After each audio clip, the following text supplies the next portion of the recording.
Friends లైఫ్‌లో success గురించి ఎంతోమంది చెప్తుంటారు. బాగా కష్టపడాలి. మనకి సక్సెస్ ఊరికే రాదు. ఎంతో తపస్సు చేయాలి. ఎంతో కష్టపడాలి. డబ్బులు ఇన్వెస్ట్‌మెంట్ పెట్టాలి. లేదంటే సక్సెస్ వచ్చేంత వరకు కష్టపడుతూనే ఉండాలి. ఇటువంటియన్నీ చెప్తుంటారు. ఇవి చెప్పేవాళ్ళు మ్యాక్సిమం అందరూ వెల్ సెటిల్డ్ పీపుల్. బాగా రిచ్ పీపుల్. అంటే బ్యాక్‌గ్రౌండ్ నుంచి వాళ్ళ తాతల నుంచి బాగా సెటిల్ అయిన వాళ్ళు, బాగా తల్లిదండ్రుల సపోర్ట్ ఉన్నవాళ్ళు. అంటే డబ్బు పరంగా ఇంకో పరంగా ఎవరితో సక్సెస్లో ఒకరు సపోర్ట్ తీసుకొని ముందుకెళ్ళిన వాళ్ళే. అంటే 10 మంది చెప్తే 10 మందిలో 8 మంది రిచ్ పీపులే ఉంటారు. ఎవరో ఇద్దరో ఒక్కరో ఉంటారు.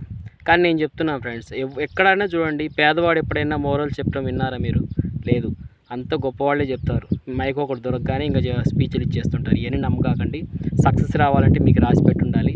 అట్లని ఖాళీగా కూర్చోవద్దు. ప్రయత్నించండి. దానికోసం మీ టైం వేస్ట్ చేసుకోమాకండి. కొంతవరకు ప్రయత్నించండి. రాదు అనిపించినప్పుడు వేరే పని చేసుకోండి. Good bye.